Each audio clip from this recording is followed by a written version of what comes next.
गंधार्विक गिरिधारी शिष्य राधा विनोद बिहारी जू की जाय। श्री गोविंद गोपीनाथ मदन मोहन जू की जाय। नित्याल प्रविष्टम विष्णुपार अष्टोत्तर शत शिशिमार भक्ति वेदांत नारायण गोसाई महाराज श्रील गुरुदेव की जय।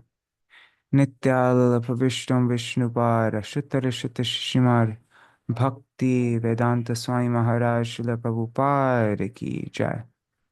नित्याल प्रविष्टम विष्णुपार अष्टोत्तर शत शिशिमार भक्ति प्रज्ञान केशव गोसाई महाराज की जय।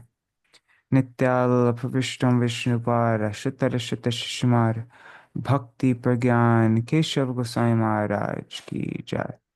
नित्याल प्रविष्टम विष्णुपार अष्टोत्तर शत शिशिमार भक्ति सिद्धांत सरस्वती गोसाई प्रभुपाद की जय। नित्याल प्रविष्ट महाभगवत श्रील गोरक्षरस बाबूजी महाराज की जय। नित्याल प्रविष्ट श्रील सच्चिदानंद भक्ति विनोद ठाकुर की जय। नित्याल प्रविष्ट वैष्णव सार्वभौम श्रील जगन्नाथ दास बाबूजी महाराज की जय। श्री रूपानु गौरी गुरु वर्ग की जय। श्री रूप सनातन भट्ट रघुनाथ श्री जीव गोपाल पटदास रघुनाथ शारद गोसाई प्रभु की जय।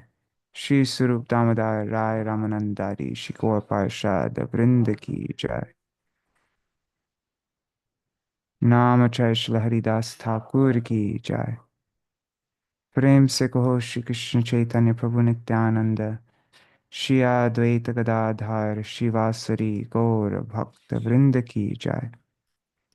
श्री क्षेत्र मंडल गौरमंडल ब्रजमंडल मथुरा वृंदावन धाम की जय। सर्व अभिष्ट विरत गिरिराज महाराज की जय।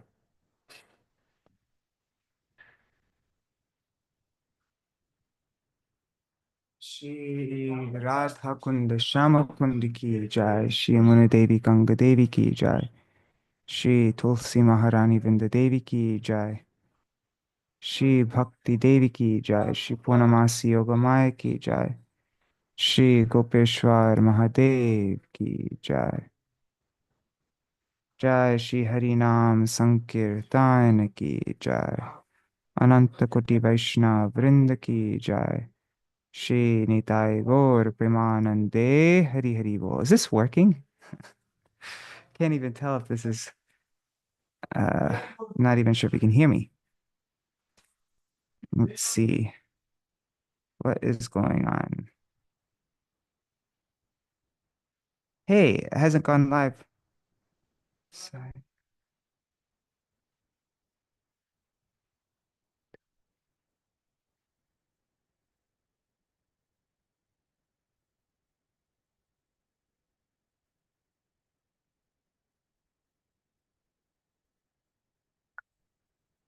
Okay, one second. I'm going to leave it and come back.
It says that it's live, but I don't see it live.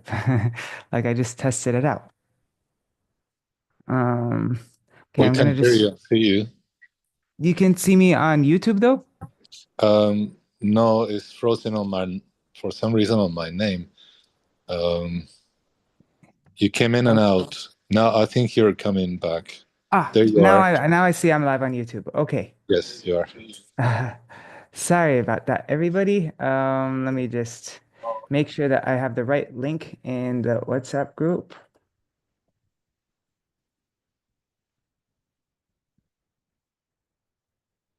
Okay. Use this link in what's so use this link for the YouTube video. Anyway, sorry. Oh God. Oh God. One second, one last thing.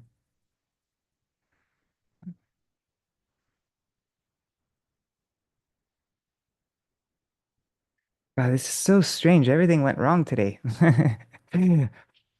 Okay. Everybody's being super patient though. Thank you so much. Okay. Stream. All right. I'm gonna do the Jaidvani. Wow. Thank you for sticking around for all that. 10 minutes of just all this. Okay. We'll do short Mangalacharan. I already did the Jaidvani. So we'll do the Mangalacharan now. Jnanatimirandasya Jnananjana Shalakaya Chakshurunmilitam Yena Tasmai Shri Guruve Namaha Guruve Gaurachandraya Radhikaya Tadalaye Krishnaya Krishna Bhaktaya Tadbhaktaya Namo Namaha Shri Siddhanta Saraswati Vidito Goriya Gurvanvaye Bhato Bhanuriva Prabhata Gagane Oops. Yogora Sankirtanai Maya Varati Mingilo Daragatan Udritya Jiva Niman Krishna Prema Sudabdi Gahana Sukam Pradat Prabhuntam Bhaje Vande Bhakti Vinodam Shri Gaur Shakti Swarupakam Bhakti Shastragya Samrajam Radharasa Sudha Nidhim Namo Bhakti Vinodaya Sachiranandanamane Gaur Shakti Swarupaya Rupanugavarayate Gaur Shri Chaitanya Manobhishtam Sthapitam Yena Bhutale Swayam Rupa Kadamahyam Dadati Swapadantikam Vancha Kalpatarubhyascha Kripa Sindhubhya eva cha Patitanam Pavanebhyo Vaishnavebhyo Namo Namaha Vrishabhanusutan Vitavamattanum Yamunattanagaranandasutam Murali Kalagita Vinoraparang Pajagodrumakanana Kunjavidum Smaragoragadadara Kelikalam Bhavagoragadadara Pakshachara Shrinugoragadadara Charukatang Vajagodrumakanana Kunjavidum Tavai vasmi na jivami tvaya vina iti vigyaya devi tvang nayamang charanantikam bhaktya vihina aparada lakshay kshiptascha kamadittaranga madhye kripa mai tvam sharanam prapanna Vrinde namaste charanaravindam. Bhaja Shri Krishna Chaitanya Prabhu Nityananda Shri Advaita Gadadhar Shivasari Gaur Bhakta Vrinda. Hare Krishna Hare Krishna Krishna Krishna Hare Hare Hare Rama Hare Rama Rama Rama Hare Hare.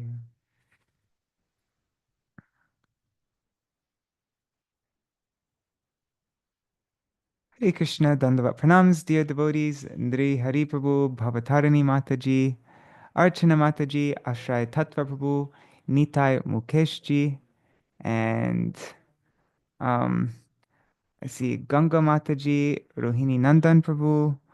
One second, let me just look on my phone here. All the chat didn't come up, but I'm checking on my phone right now. I see Vidyalala Sadidi, Raseshwari Mataji, Prajumna Prabhu, Mantramurti Mataji, and a bunch of other devotees. See 10 devotees on YouTube and Facebook. If you write a comment, I'll see your name. Vidyalala Sadidi is asking, are we doing the Dash Mula memorization today? That was what I was planning on doing originally. Oh, and there's my brother, Haribol Krishna Murari. That's what I was planning on doing yesterday. We're going to do a revision of I think we learned 3 verses or 4 verses from Dashmula Tattva.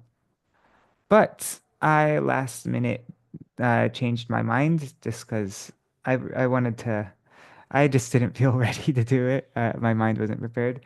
And actually something crazy happened last night. Um, at 1:20 a.m., a thief opened up my window and I was up for an hour after that to like 2 something in the morning. Um, just like trying to find the thief and the cows got up and the cows were looking around. But yeah, I went outside and he put like a bunch of bricks down so that he could reach my window. And so I didn't get good sleep last night. Um, so but I thought today, since I didn't have anything prepared, I thought today would be we could do something kind of fun and spontaneous. We could read different articles by Śrīla Bhaktivinoda Ṭhākura. Um, and every issue of Raise of the Harmonists, we'd always give another like a new article of Śrīla Bhaktivinoda Ṭhākura's. And so, yeah, I thought we could just fill the time with various articles. I looked. Oh, Haribol Manjari Didi. I looked in my oh, it closed. Is it here? Let's see. Yeah, so I put this together. If anybody wants access to it, I can share it with you. But this is all the Rays of the Harmonist issues, and you can filter it in different ways. So you can filter it by issue, by type, by all different ways, by author. And so right now, right here, I have every article written by Śrīla Bhaktivinoda Ṭhākura that appears in Rays of the Harmonist. And I looked for all the articles that have to do with bhakti because I thought that might be a nice thing to read after we just finished Bhakti Tattva Vivek yesterday. And so, yeah, I found this one. I had to restart my computer. Oh, yeah, and it took me 10 minutes to get this Zoom thing to work. So frustrating. So that's why I actually started right on the dot at 7 a.m.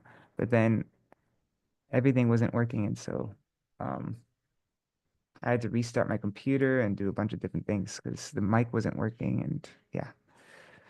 Um, so there's this article by Śrīla Bhaktivinoda Ṭhākura that appeared in which issue, Rays of the Harmonist? Rays of the Harmonist, 2009 Gaur Purnima. This is called Marking the Path of Bhakti for Sadhaks. And then there's another article that I had open, but I lost it now because I had to restart my computer. I think it's 2003.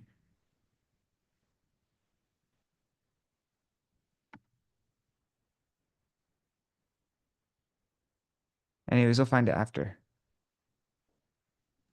That's an interesting one. Prem Bhakti and Gauranga Dev. But anyways, let's first. What was the one I found? I think it's 2003.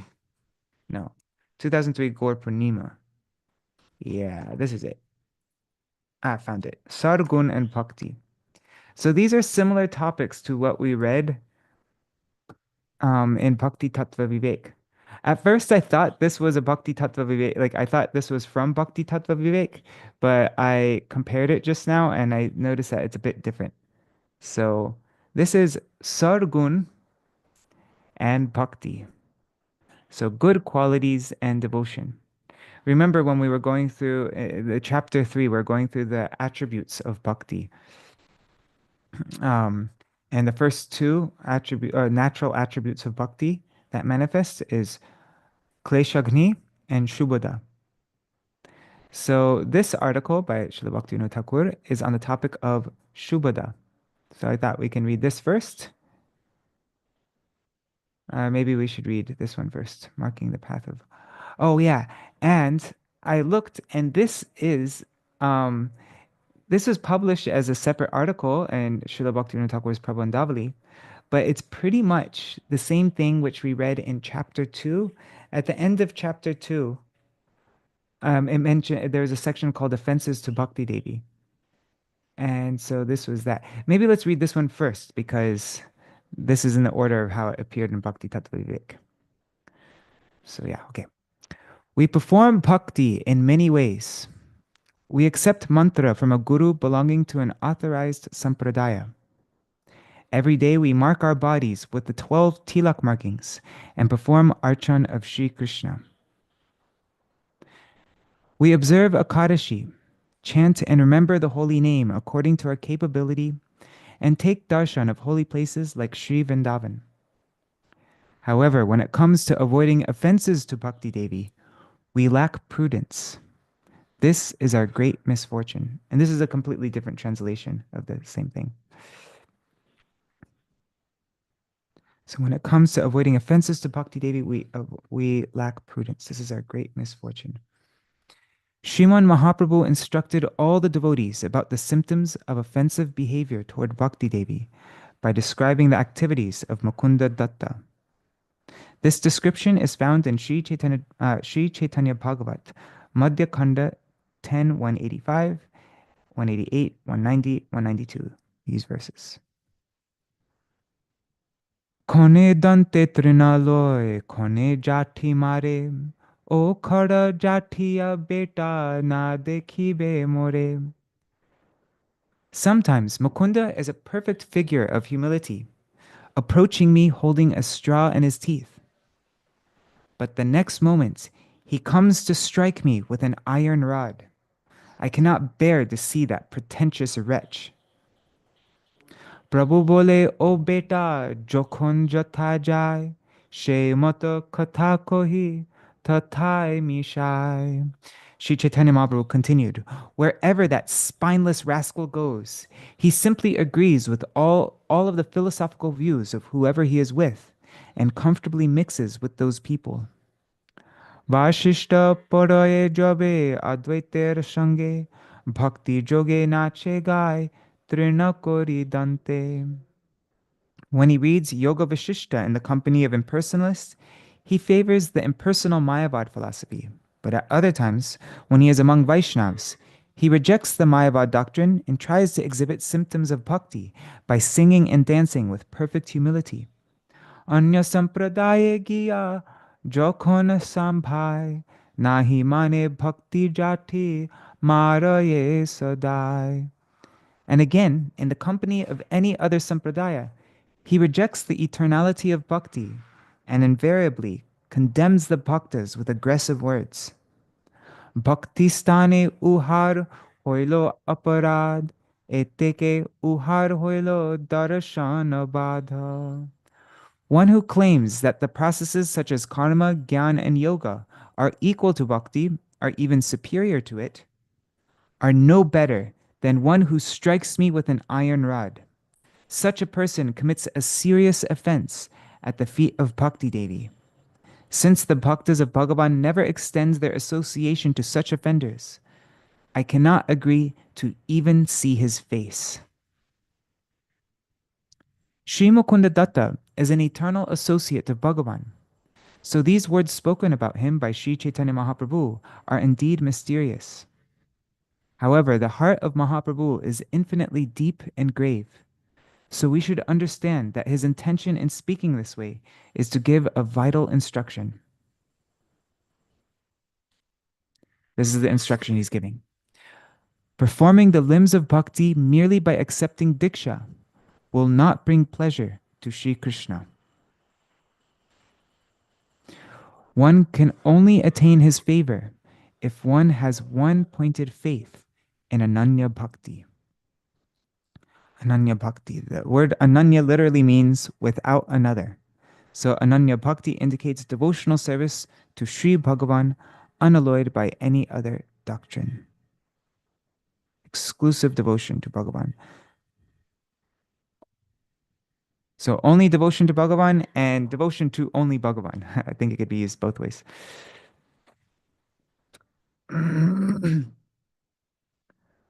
Only he in whose heart such exclusive, one-pointed faith, Ananya Shraddha, in Bhakti has arisen, only that person becomes firmly and resolutely partial to Shuddha Bhakti.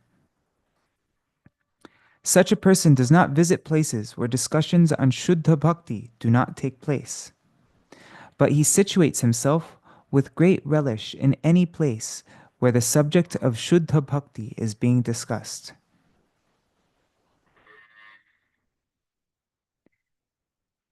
It is the nature of a Shuddha Bhakta to be simple, firmly resolute, and one-pointed. He never advocates discussing topics that oppose Shuddha Bhakti just to appease the masses or to gain a following. A Shuddha Bhakta is always indifferent to anything opposed to Shuddha Bhakti. Nowadays, many people do not fear committing the offense of acting in a way that opposes Shuddha Bhakti.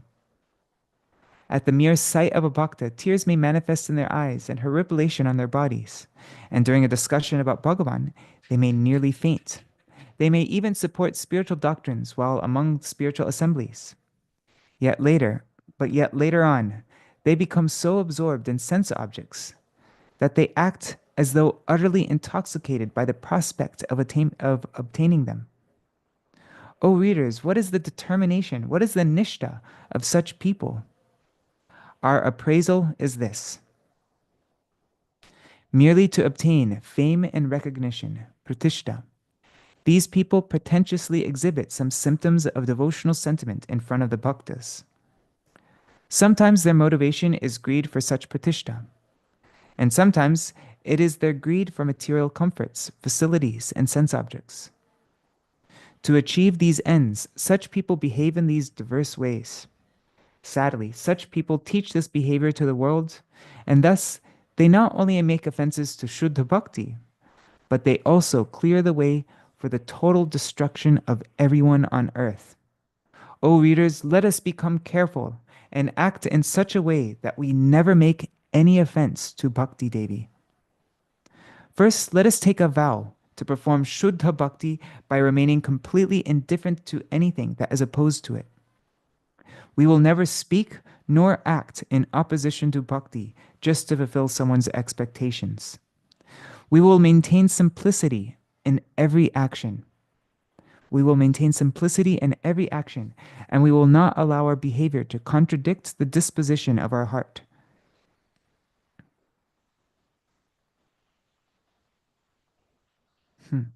This is important. We will not allow our behavior to contradict the disposition of our heart. And we will not try to gain pratishta by displaying artificial symptoms of bhakti to those who are in fact opposed to bhakti. Our bias will solely be toward Shuddha Bhakti. We will never support any other siddhanta. Let our hearts and behavior indeed be the same. Translated from Śrīla Bhaktivinoda Ṭhākura's Prabandhavali, Raised of the Harmonist, number 19, Gaur Purnima 2009.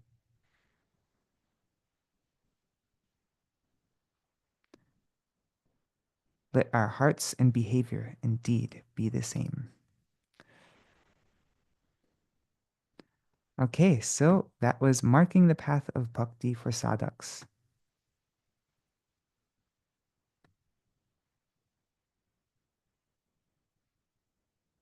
Oh, and Vidyalala Sudhiti says, "Oh wow, you saved them on Notion." Yeah, actually, if here I'll give the link to this. Anybody can use it. I published it online. Copy link here. I'm just pasting it in the chat here on YouTube, and I'll also paste it here on Zoom chat. One second. Yeah, and then you can see any authors. You can find all the articles by Śrīla Saraswati Thakur Prabhupada, by my Param Gurudev, by Śrīla Bhaktivinoda Swami Prabhupada, all the articles that he wrote for the Gaudiya Patrika, Śrīla Vaman Goswami Maharaj, Śrīla Gaur Govinda Goswami Maharaj, all different acharyas. So many different. Yeah. And then once you find the article that you like, once you find the article that you want to read, then if you just go to on Google search, you just type in Rays of the Harmonists and then type in the number, and it should come up in search, the free PDF.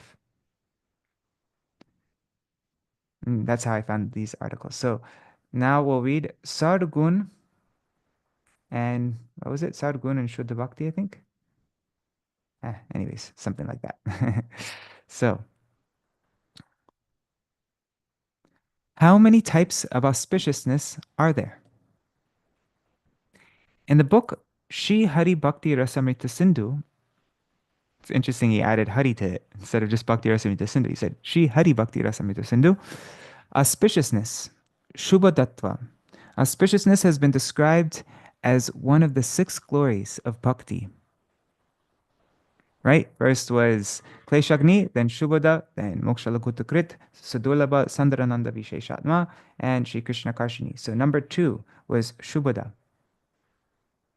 The question, how many kinds of auspiciousness are there, is answered as follows. This is Bhakti Rasamrita Sindhu, Eastern Division, Sadhan Lahari, verse number 28. Shubhani Prinanam Sarva Jagatam Anuraktata Sarguna Sukamityadinyan Akyatani Manishibi. Okay. So this means learned sages have described the meaning of auspiciousness as love for the entire creation, caring affection for all living entities, saintly character, happiness, and other such qualities. Huh. That's a different translation. This translation makes, yeah, that's a different translation than what we read in, what was it? Hari Bhakti Tattva Vivek. In Bhakti Tattva Vivek, it said, one who loves all living entities, and then all the living entities love that person. Right? Yeah, let's see. I'm just trying to find that verse. Oh, it is chapter 3. How did it start? Shubhani, I think.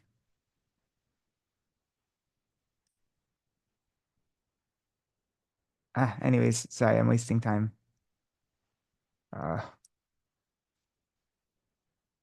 Whatever. I just, okay, Shubhani. Let me just find this. Shubhani. There it is. Let's see, how did it quote it here? It says, scholars define true auspiciousness, Shubha, as possessing love for all living entities and becoming the object of affection of all living entities, as well as possessing all good qualities, happiness, and other similar auspicious achievements. But this translation says, learned sages have described the meaning of auspiciousness as love for the entire creation and caring affection for all living entities. So I don't know which one is correct. I think this one is correct, though. Okay. The person in whom bhakti has arisen bestows affection to the whole world and becomes the object of attachment for everyone in the world. Well, that's that meaning right there. He becomes the object of attachment for everyone in the world. So maybe that's how Śrīla Bhaktivinoda Ṭhākura translated it. Anyways, he effortlessly becomes the recipient of all saintly qualities and attains all types of pure happiness and auspiciousness. Learned scholars have described all these attributes as symptoms of auspiciousness. All good qualities and the demigods themselves reside in Bhagavad Bhaktas.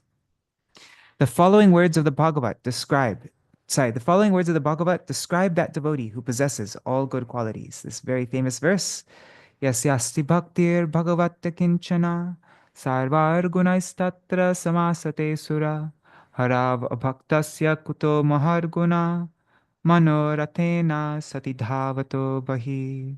Srimad Bhagavatam, Canto 5, Chapter 18, verse 12. Means one who has unflinching devotion for the Supreme Personality of Godhead has all the good qualities of the demigods. But one who is not a devotee of the Lord has only material qualifications that are of little value. This is because he is hovering on the mental plane and is certainly to be attracted by the glaring material energy. All good qualities, along with the devatas, take shelter of that person who has a kinchana bhakti for Bhagavan.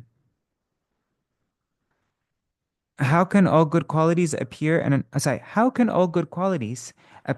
a non-devotee whose mind always runs towards temporary worldly affairs? The Skanda Puran states, Etena hyarbuta vyadha tava hingsadayo guna hari bhakto pravrittaye natesyu paratapina. O hunter, good qualities like non-violence, which you have developed, are not very astonishing, for those who are engaged in Hari Bhakti are by nature never inclined to give pain to others. Antashuddhir bahishuddhis tapa shantyadayastata ami guna prapadyante hari seva bhikaminam. Internal and external purity, austerity, peacefulness, and so on. All these qualities take shelter of a person desiring to serve Hari. The good qualities of a Vaishnav.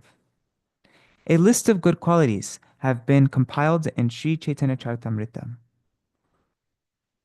Kripalu akritadroha satyasarasama nirdosha badanya mridu shuchi akinchana sarvapakaraka shanta krishnaika sharan akama nirihastira vijita shargun mitabhuk apramata manada amani gambhir karuna maitra kavi dakshamuni.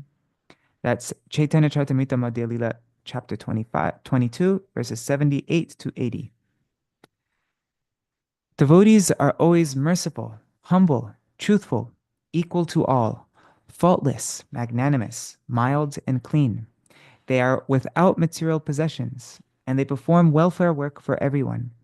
They are peaceful, exclusively surrendered to Krishna, and desireless. They are indifferent to material acquisitions and fixed in devotional service. They completely control the 6 bad qualities, lust, anger, greed, and so forth. They eat only as much as required, and they are not inebriated. They are respectful, grave, compassionate, and without false prestige. They are friendly, poetic, expert, and silent. All these good qualities accompany bhakti. Now the following question arises. Does Bhakti Devi manifest after the appearance of all these qualities?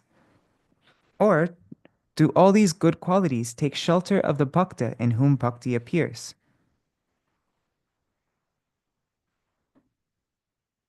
Does bhakti come first, or do these good qualities come first and then bhakti comes? What's the answer to the question? Let's see. All good qualities automatically appear in a bhakta. There is no need to endeavor for them. So automatically when we engage in bhakti, all these qualities will Yeah, they'll automatically come. We don't need to endeavor separately for them. Just focus on bhakti and everything else will happen automatically. The above question is answered as follows. According to the Bhakti Shastras, a jiva develops faith in bhakti on the strength of sukriti caused by a desire to perform bhakti.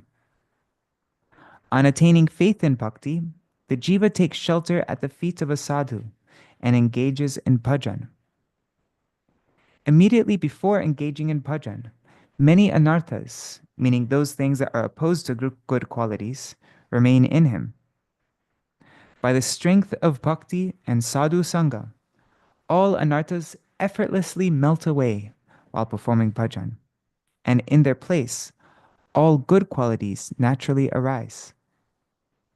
Until anarthas are annihilated and auspicious qualities manifest, one remains on the stage of bhajan abhas, or nam abhas. As one performs shuddha bhajan, that is, when one chants shuddha nam, the pure holy name, anarthas are destroyed and simultaneously saintly qualities manifest. At this time, the sadhak has no taste for sinful activities or anarthas. For this reason, Sri Mahaprabhu said, Eka Krishna Name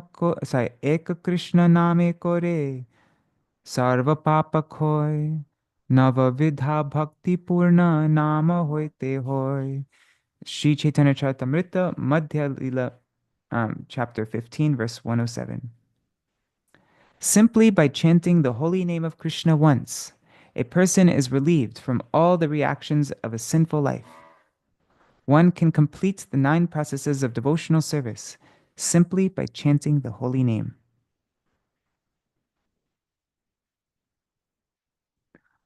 All the good qualities, such as jive doya, mercy to all living entities, nishpapata, a non-sinful nature, satya sarata, truthfulness, samadarshinittva, that means equal vision, dainya, humility, shanti, peacefulness, gambhirya, gravity, saralata, simplicity, maitri,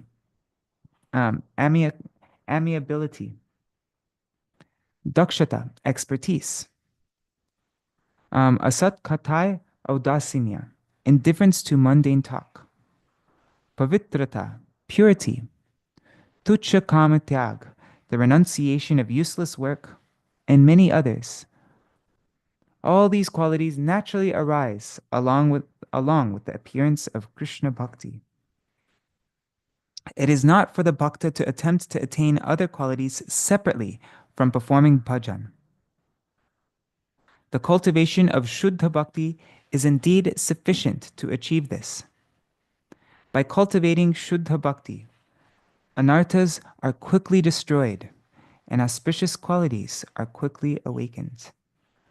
Wow, this is really good for me to hear because I uh, I really like to read different books on self-improvement and things like that. I've read a lot of those kinds of books, and I still am like in the process of reading some right now, even. But Śrīla Bhaktivinoda Ṭhākura is saying that, but really reading all those books for how to become better in so many different ways. Śrīla Bhaktivinoda Ṭhākura is saying that I'm wasting my time. I'm not. It's not the most effective way to for getting self-discipline or for getting a good routine or for all these different things. If we could just focus on bhakti and try to perform bhakti with as sincerely and as we can with simplicity and getting the association, then all good qualities, um, all, becoming more tolerant, not becoming reactive when somebody deals, like, all these different things, becoming very efficient with our time, discipline, all good qualities will naturally come. You don't need to endeavor separately from them. There's no need to read any kind of self-help, self-improvement kind of book. Um, Everything happens just through bhakti.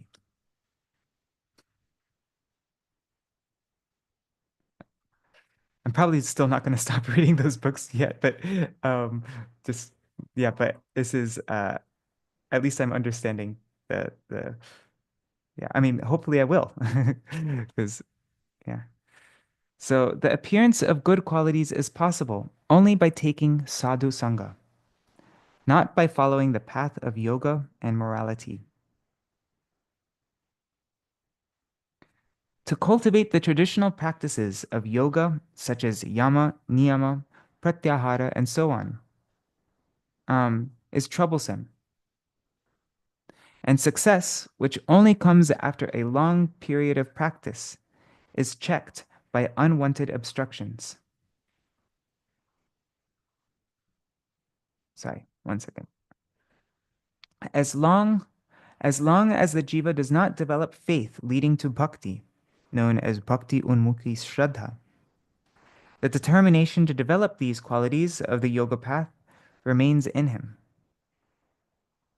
Therefore, only by performing bhajan in the association of a sadhu will all good qualities appear in that person in whom shraddha has arisen.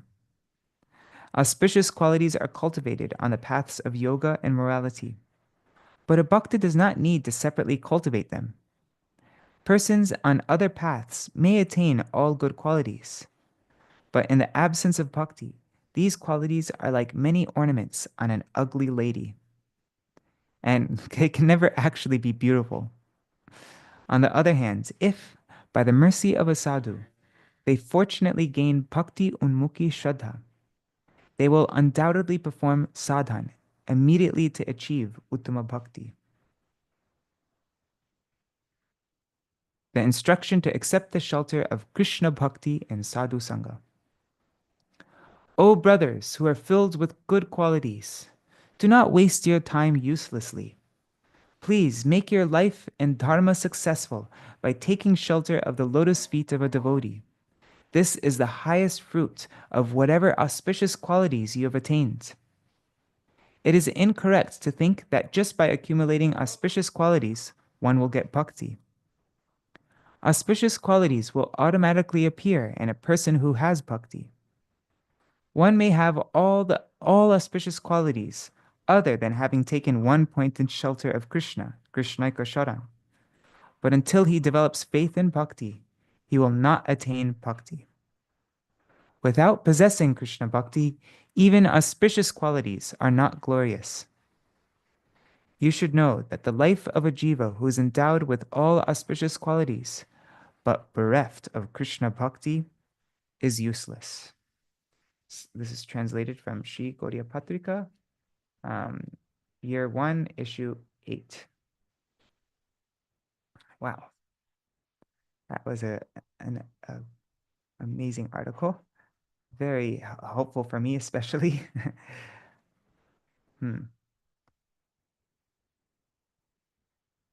Maybe I'll have to find a devotion post on this, like on this topic. That's my mailing list. I do that. It's whatever things it's not like I'm writing on something I know about, but it's something that I want to study or go deeper into. Then I write that because it helps me to become clear on the topic and read more. Anyways, but yeah, that was. I mean, I've seen just in my own life, not that I've ever performed pure devotion, like Shuddha Bhakti or anything, but when I've been in association with Vaishnavas who are much more advanced than me, and I'm, and we do kirtan, I hear Hari Katha from them, and I'm in a very favorable environment like that, and making some little endeavor in bhakti, then I see, yeah, actually all this self-help stuff, all this self-improvement stuff that from all these different authors, it's actually not necessary because I'm doing pretty like all these I don't struggle with discipline and with focus and with all these different things. I'm not I don't or addiction, you know what I mean? Like I'm not when I'm feeling inspired and in the association of devotees, then I don't really feel an urge to waste time scrolling on YouTube and like all these good qualities automatically come. So we don't need to endeavor separately for thinking of ways to help myself with my phone addiction, thinking of ways to do like so many different things, all these different self-improvement things. We just focus on bhakti sincerely and have the association of pure, of saintly devotees, then all that stuff, there's actually these good qualities are even more powerful because they're related to bhakti rather than just my own mind and endeavors and effort like that. But no, it's yeah. Anyways, that's so very, very good, very wonderful article. Okay, we still have 10 minutes to read. Um, what should we read next? Let's see. Let's look at this notion thing. So, should probably read something short though. What's this one? Shri Guru Bhakti. Shri Guru Bhakti. I haven't read this article yet. What was it? It was Rays of the Harmonist, Winter 2000. Okay. Rays of the Harmonist, Winter 2000.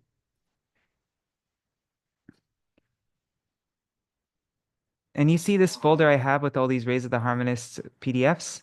I just went to purebhakti.com and all the PDFs are there. So I just downloaded them one by one.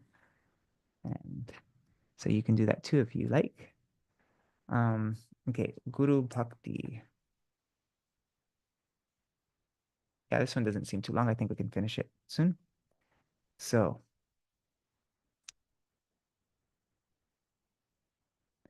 the jiva, blinded by the delusion of Maya and bound in the widespread network of material existence, wanders here and there. Having been captivated in the hope of happiness, he searches for such happiness in knowledge, intelligence, wealth, honor, etc. But by no means can he make himself happy. In this way, many lives of the jiva pass. As a result of earning stocks of sukriti in many births, Shraddha for bhajan is transmitted within the heart of the jiva. Only in bhajan is there any possibility of his attaining happiness. Shri Krishna is Swayam Bhagavan, and the jivas are his eternal servants.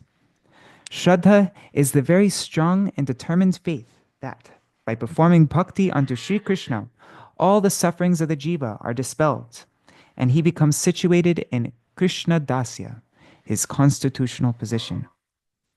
Possessing such Shraddha, the jiva very soon takes the shelter of the lotus feet of a Sadguru.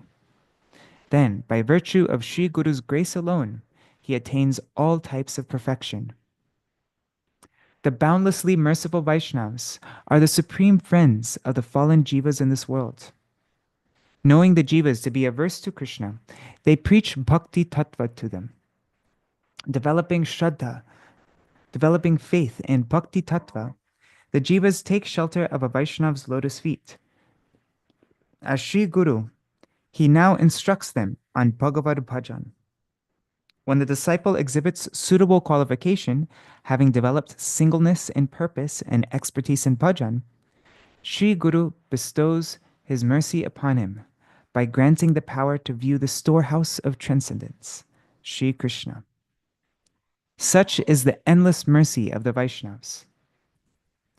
As Sri Gurudev, the Vaishnav blesses the extremely fallen and insignificant jiva who is filled with hundreds of anarthas, tormented by Maya in various forms, and completely drowned in an ocean of material existence, with a place at his feet.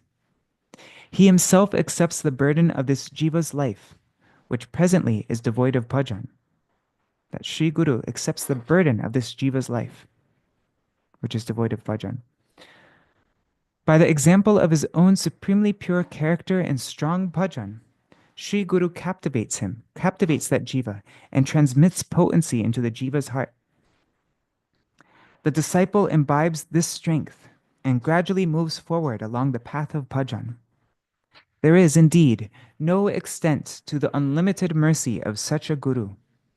It is endless and wonderful, and for this reason, Narottam Thakur Mahashaya has written, Shri Guru Karuna Sindhu Adhama Janar Bandhu Lokanath Loker Jivan Ha ha Prabhu karo daya, deho more pada chaya, ebe josh ঘুকসুক ত্রিভুবন চকোদান দিলায় যে জন্মে জন্মে প্রভু সে দিব্য জ্ঞান হৃদয় প্রকাশিত অপ্রেম ভক্তি যাহা হইতে অবিদ্যা বিনাশ যাতে বেদে গায় যাহার চরিত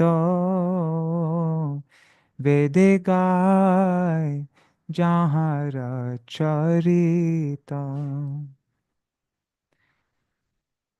I think everybody knows the translations for these, right? The meaning of these two verses, so I'll skip that. I'll just read it. Why not?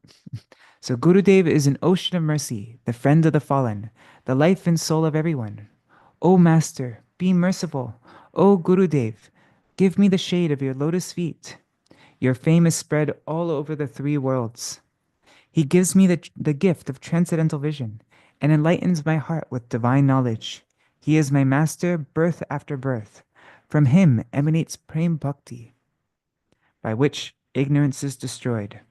The Vedic scriptures sing of his character. So Sri Guru can be distinguished according to his, one second, let me just fix this. PDF, continue to scroll.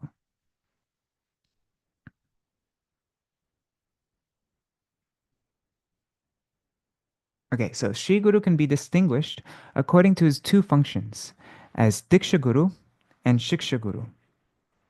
Diksha Guru is he from whom the mantra is obtained, and Shiksha Guru is he from whom Bhajan Shiksha, instructions on how to progress along the devotional path, is received. A disciple should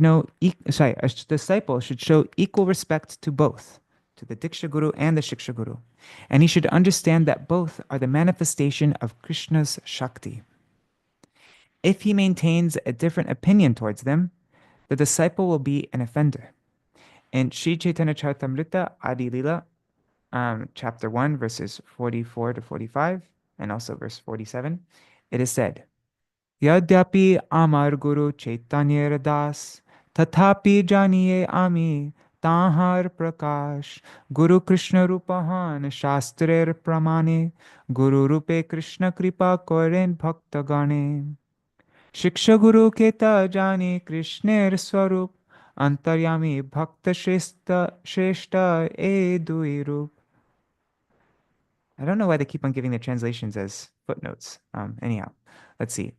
Although I know that my spiritual master is a servant of Sri Chaitanya, I know him also to be a direct manifestation of the Lord.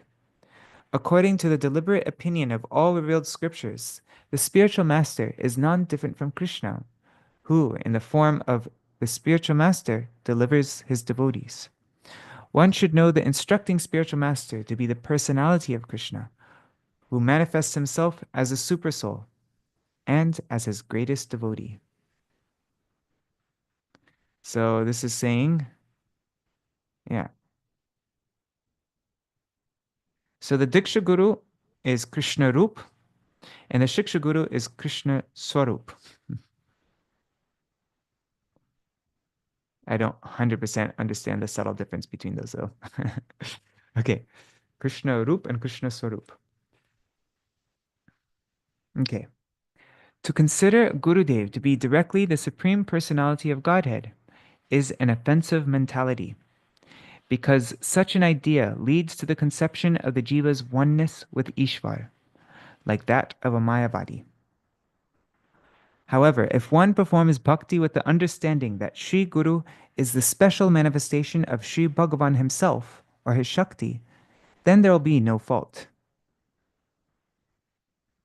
Padmanabha Maharaj tells a story of when he was, actually I think it was right after he joined the movement. I think it was in the early 70s.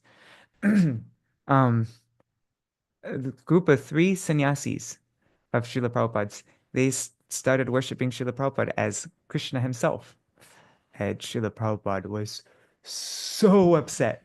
Like so upset. Anyhow. I forgot. Srila Prabhupada had like a really strict, I forgot what he did actually. I have to ask Padma Maharaj again. But so, Shri Bhagavan, who is the embodiment of Prem, has manifested himself within Shri Gurudev and has given me initiation. So, if this thought remains in the mind of the disciple, that Bhagavan has manifested himself within Shri Gurudev and has given me initiation. So if somebody maintains this, the disciple maintains this thought, then he'll be blessed. He will then nurture firm faith in the words of Sri Guru and develop unshakable devotion to him. Those jivas who are possessed of faith should take shelter of a Sadguru with great care and effort. Having compiled information from various shastras, Vaishnav Acharya Srila Sanatana Goswami has given the symptoms of Sri Guru and the symptoms of a disciple in his book Hari Bhakti Vilas.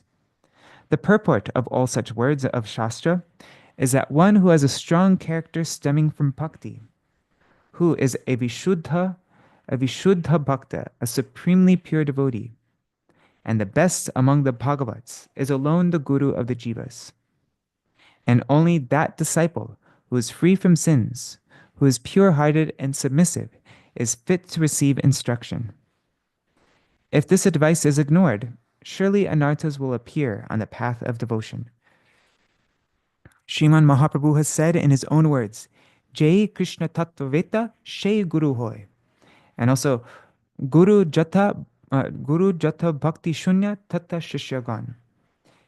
He who is enlightened in the science of Krishna is Guru. And where the Guru is without bhakti, his disciples will be the same. Sri Chaitanya Mahaprabhu's words always remain true in all respects. In this there is no doubt. It is said in the Shastra that the Guru will examine the disciple for a considerable amount of time. And the disciple will also observe the Guru's character. This doesn't happen so much anymore.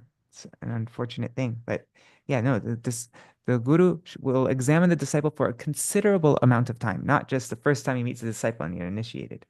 And the disciple will also observe the Guru's character. In this manner, after understanding the purity of each other, both of them will establish a relationship. The Guru-disciple relationship is not only for a few days. It will continue to exist even after this life. If the disciple cannot take shelter of a Sadguru, even after having searched with great care, then he becomes deviated from the path of the supreme goal due to the fault of neglect.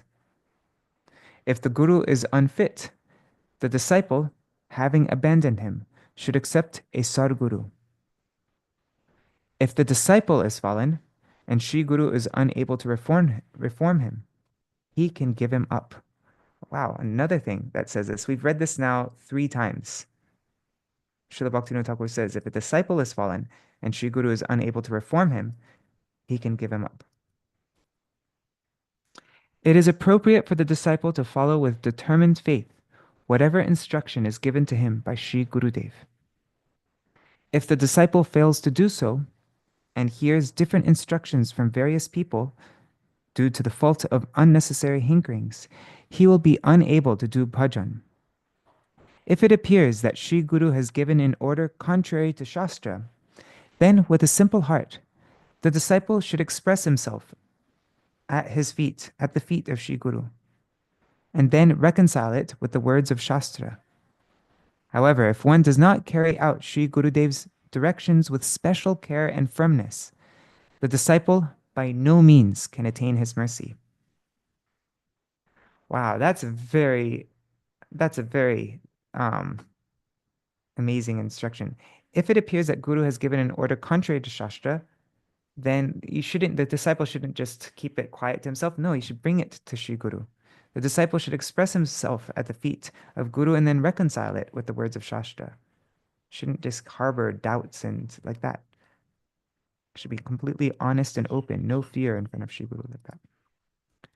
Simply by his desire, that Gurudev, who is the topmost of Bhagavats, can transmit potency within the heart of the disciple and thus make him a Param Bhagavat. And this is the end of the chapter. I know it's 4 minutes over time, but we're almost finished. Simply by his desire, that Gurudev, who is the topmost of Bhagavats, can transmit potency within the heart of the disciple and thus make him a Param Bhagavat. Naturally, however, such inclination does not arise in Sri Gurudev to instill that potency in an unfit disciple. That disciple who carries out the instructions of Sri Guru with great vigilance soon becomes qualified to receive the wealth of Guru's mercy. Only then can he realize the real meaning of Guru Kripa.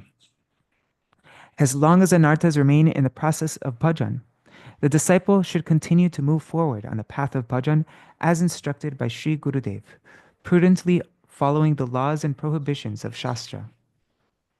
When, by the mercy of Sri Gurudev, one crosses over the ocean of anarthas and arrives in the realm of Nishta and Ruchi, Sri Guru's mercy flows very forcefully. At that time, Sri Gurudev becomes the very wealth of his life. Mamata, possessiveness, appears in the heart of the disciple towards his Gurudev, and gradually, attachment towards bhajan increases. As the attachment for bhajan increases, mamata, this possessiveness, ripens and expands, and an unprecedented dasyaras, a service mood towards Gurudev, unfolds. At that time, with great attention, the disciple fully offers his life at the feet of his Gurudev. As long as natural affection for Gurudev does not arise in the disciple, it is imperative for him to render service unto Sri Gurudev to obtain his mercy. To fastidiously, I'm not sure if I said that right, carry out the words of Sri Gurudev is his principal seva. Many people do not exhibit any determination to execute the instructions of Sri Gurudev. However, they seem to remain very busy in some way or another, trying to massage the feet of Sri Gurudev or fanning him. If these services are done with natural inborn affection, much benefit is derived.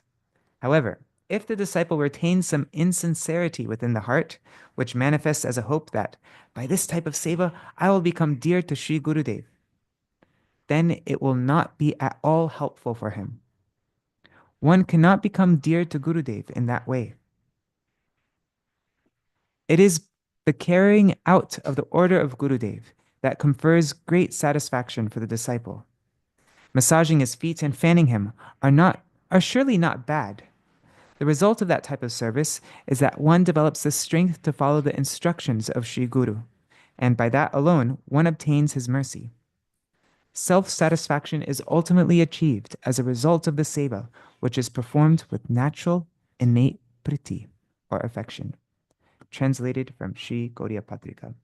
So the main thing is, right, and Sri Guru is always giving the whole purpose of his coming to this world, of all the endeavors, is so that he can give us these instructions, which he gives through his Harikatha. And so if we follow those instructions, that's the only thing that matters. Trying to serve him in any other way, trying to impress him, trying to show him that I'm a good devotee, trying to do also these external things, these vapu seva, fanning him, massaging him, doing any kind of external thing for him.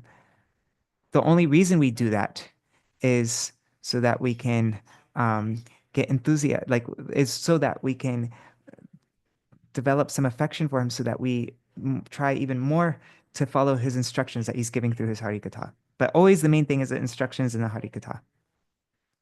Yeah. And so we should see all his classes, everything that we read, everything that we hear, as these are direct instructions meant for just me, not for anybody else. This is just instructions for me to follow. This is the main thing. And then all the other external things are just to help me follow that, those main instructions that he gives in his Harikatha. That's what I understood from that. Oh, I'm just looking at the chat.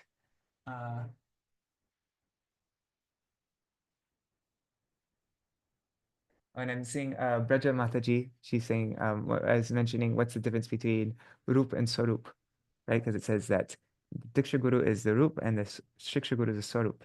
She says Swarup is a personality and Rup is a bodily beauty. Yeah, I still don't understand all the subtlety though behind all that. I'm just looking here in the chat. Manjari, what's she saying? She said, what? Okay, this is on the previous article that we read. Sorry, I didn't look at the comments before, but she says, what I understand, the previous article, so we were talking, okay, anyways, we're talking about follow, what I was mentioning, I'm not sure, it might be in response to that, that we can just engage in Shuddha Bhakti and then all good qualities will automatically appear. So he says, what I understand is that doing anything that is not directly Shuddha Bhakti, for example, reading self-help books, is only useless if the motivation and conception about it is not centered around ekantic bhakti.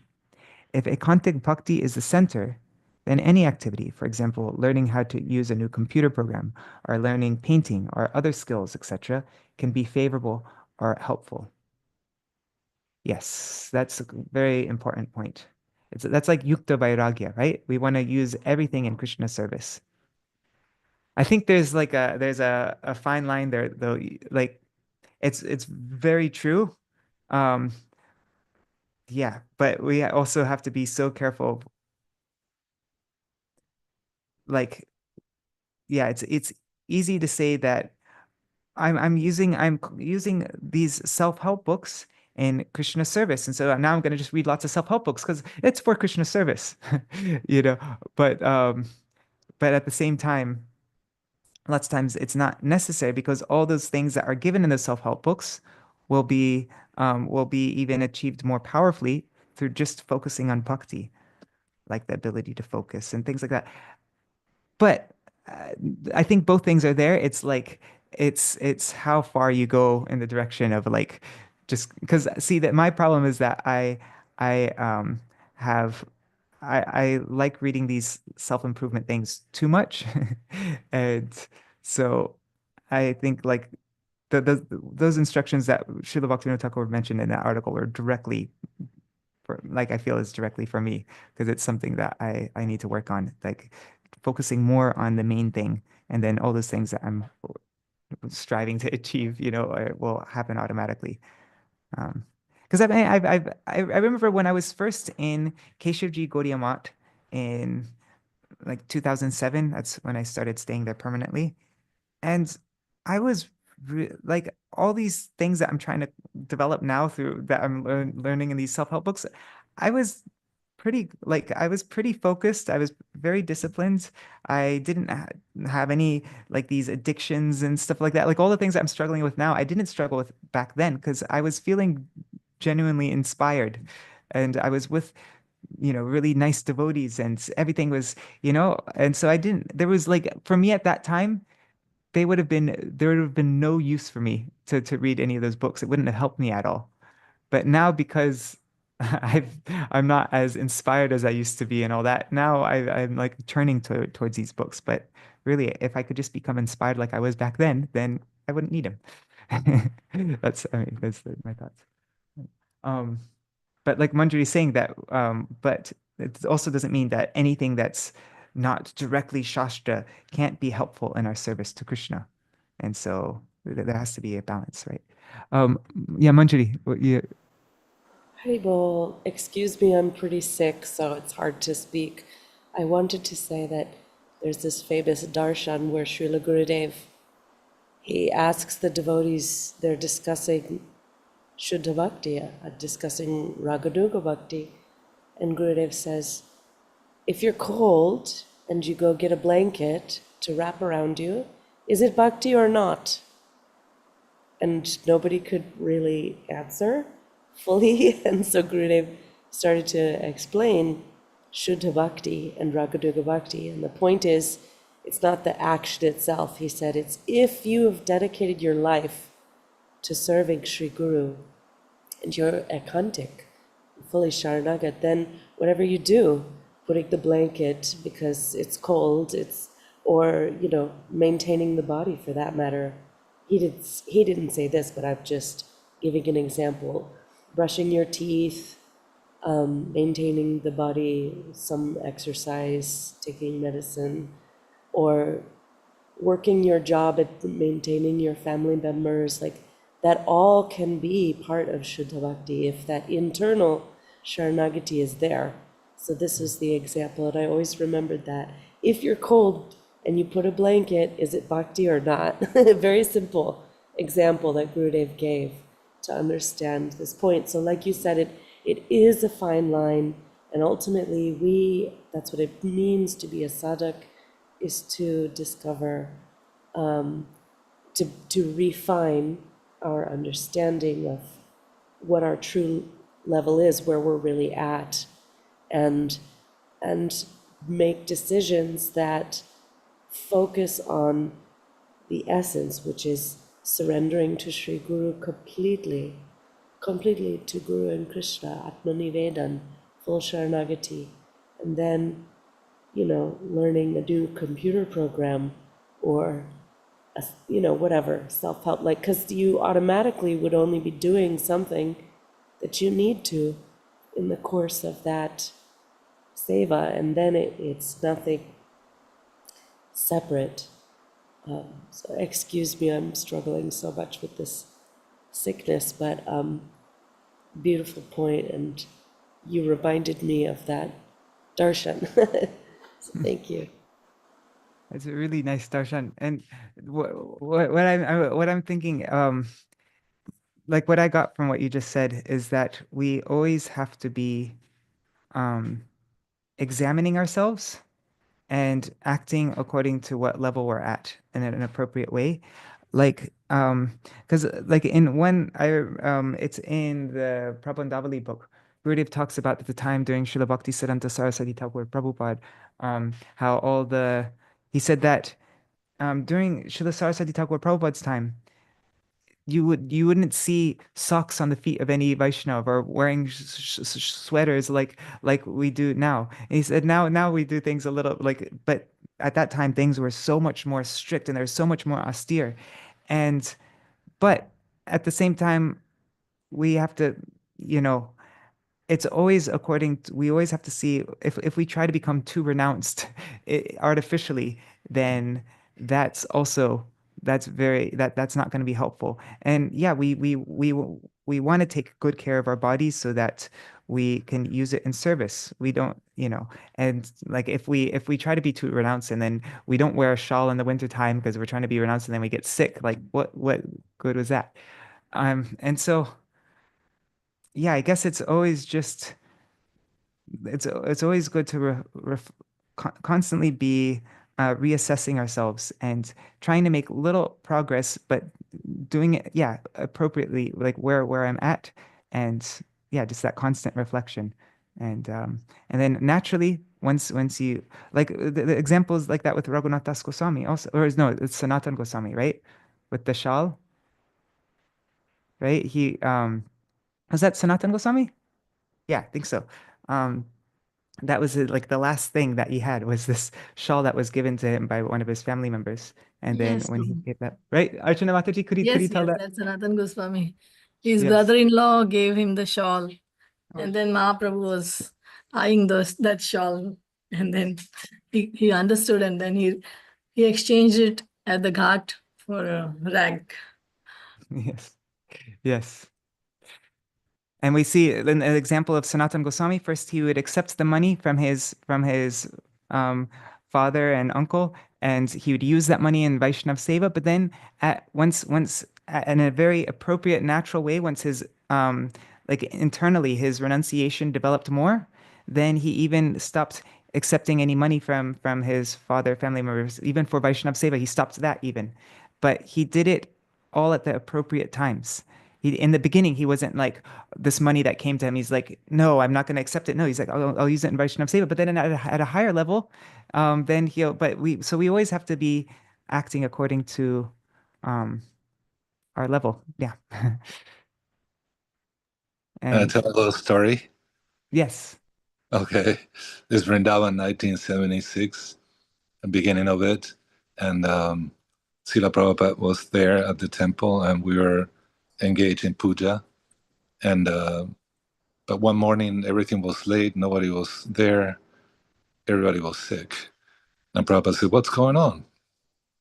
and they said, well, Prabhupada, we try to follow the instruction that we should bathe in cold water in the morning. But everybody was getting sick. So Prabhupada said, what is most important here? So we had to use common sense. Yes, Guru's instructions are very important to follow. So he said, go take a hot shower if you need to, so you'll be clean, you'll be on time, and the main purpose of serving the Lord will be fulfilled. Yes. Wow. Thank you.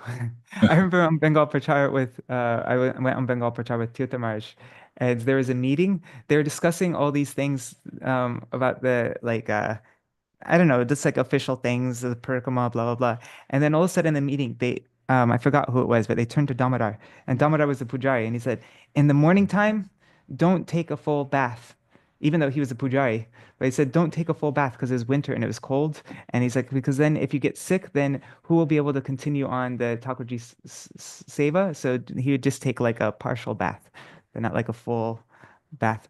Because it wasn't possible to get warm water. It was like too difficult to arrange that. And but I was like, whoa, even if I mean, actually Damodar didn't follow that. I didn't either, because we didn't get sick and we could take, but I just thought it was really, yeah, that was kind of a The glories of being young.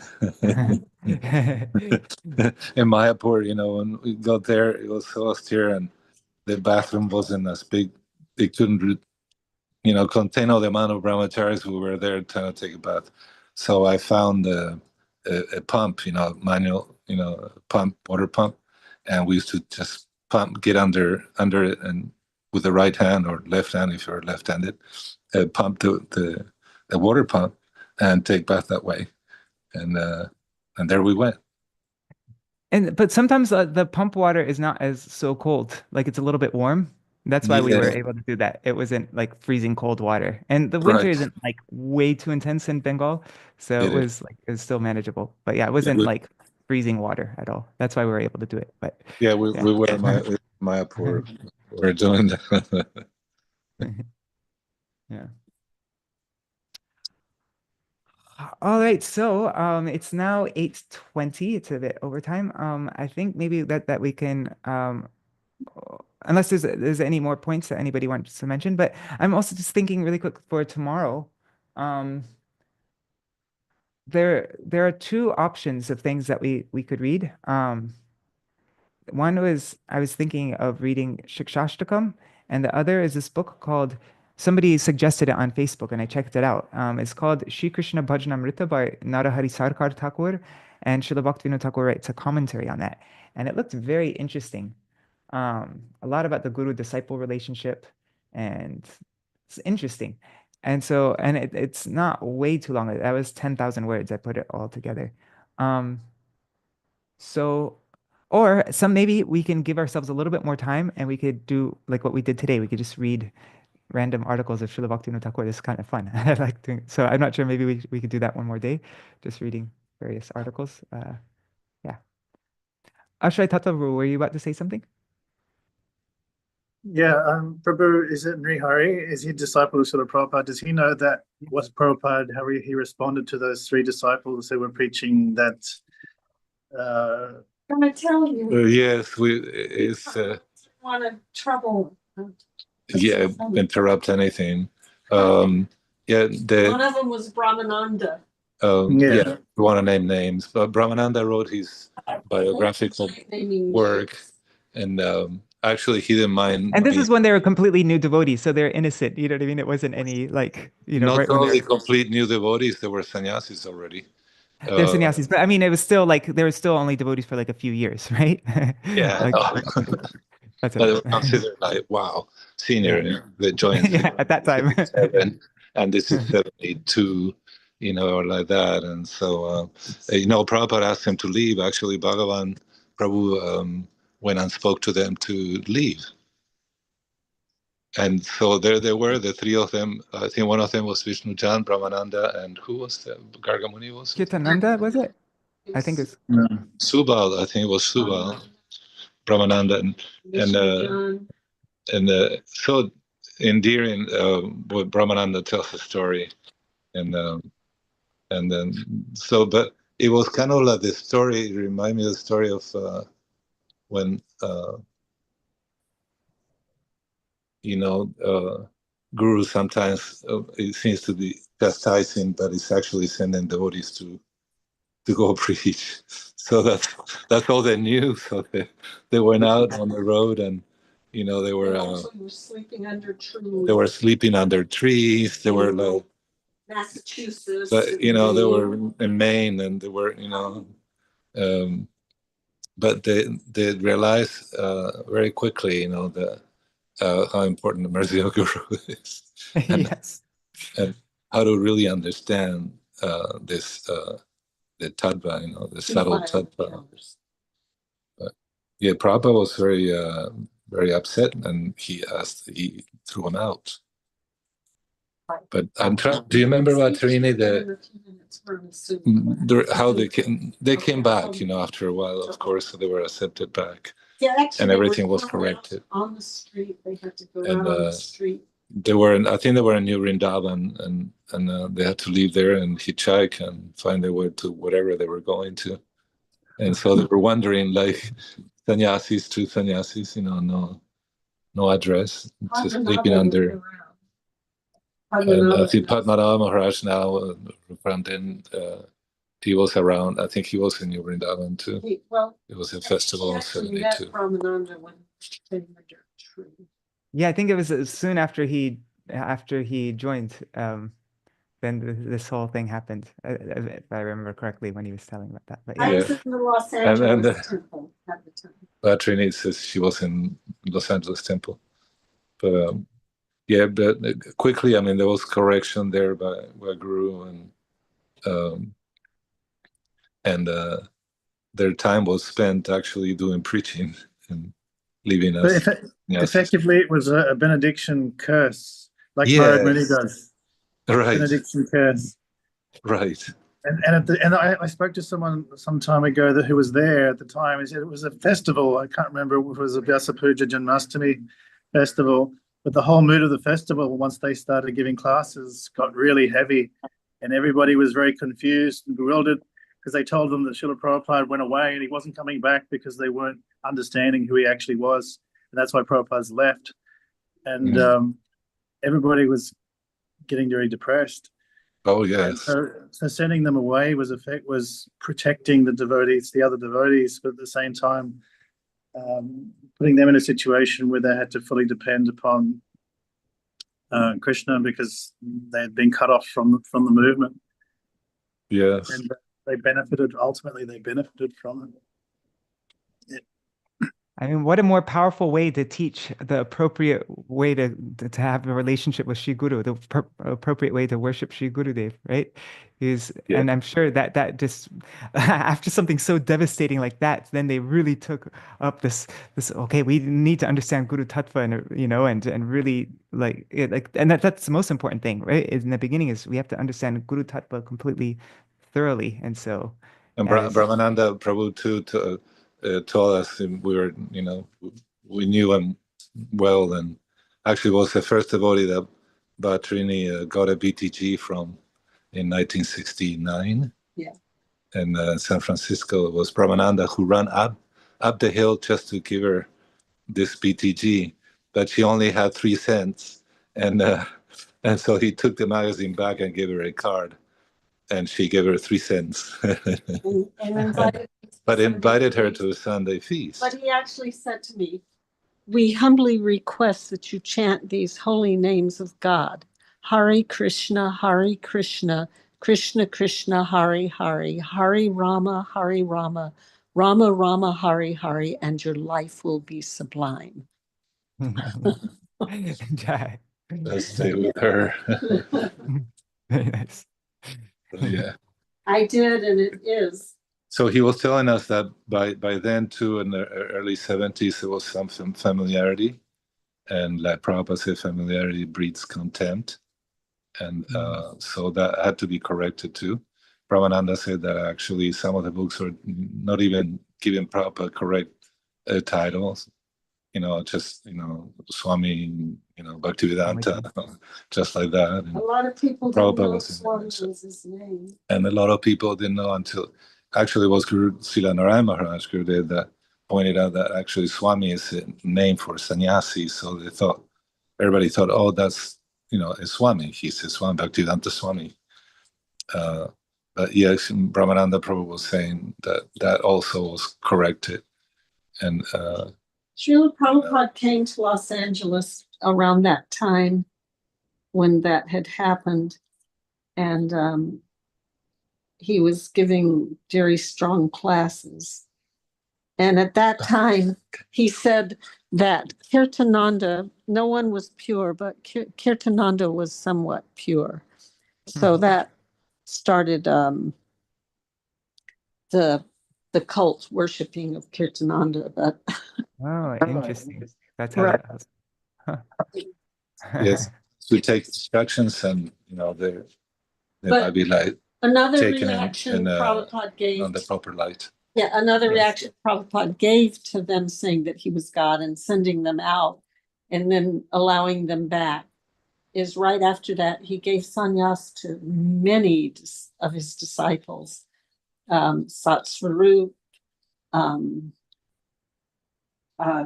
I think I was at Bhagawan's sannyas, Sudama. There were just Bhagavan didn't take sannyas. I wasn't Bhagawan yet. I can't remember. I was like, he was like giving sannyas to 3 and 6 devotees once a week. Wow. That's one program I'd really love to do after. I mean, right now we're on this Bhaktivinoda Ṭhākura program. We're just reading all of his books, going through his kirtans and like that. But at some point, and also we're going to do Chaitanya Charitamrita, but there is some time I really want to go through all these different books like Chasing Rhinos with the Swami and all these different biography books. There's so yeah.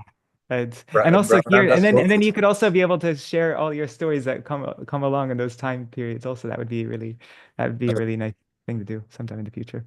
Srila Prabhupada actually gave me instructions more than once to read books like Krishna book. So I would love to do Krishna book with you. Yeah, definitely. Yeah, we definitely have to read Krishna books sometime. and like you do, we shed light on commentaries about, since it's the 10th canto and like that, it can be then understood. It's like, my Shiksha Gurudev actually brought up, and deepened my understanding of my Diksha Gurudevs, and his writings and like that. Yes. Like there's subtleties that we need to see and learn, like you were saying, Sarup and Rup and Sarup and the difference. Yeah. Like that. But anyhow, yes. Thank you so much, Marukar. You have opened a room for these discussions and learning from the acharyas. And we're also grateful for everything that you have to share, Prabhu. Thank you. Haribol. I'm very insignificant. Haribol, that's your humility. It's 8:32 now. I need to go somewhere very soon. I need to somebody's coming to pick me up, so I'm going to end here now. But I just Dandavat pranams all devotees who joined Diri Hari Prabhu, Bhavatarani Mataji, Chattamai Mataji, Archana Mataji, Ashray Tattva Prabhu, Nitai Mukesh ji, Manjari Didi, and on YouTube and Facebook. There's a lot of people today. Wow. Ganga Mataji, Rohini Nandan Prabhu, my dear brother Krishna Murari, Vidyalala Sadidi, Braja Mataji, Manjari Priya Didi, and so many other devotees. Yeah, Indira Mataji.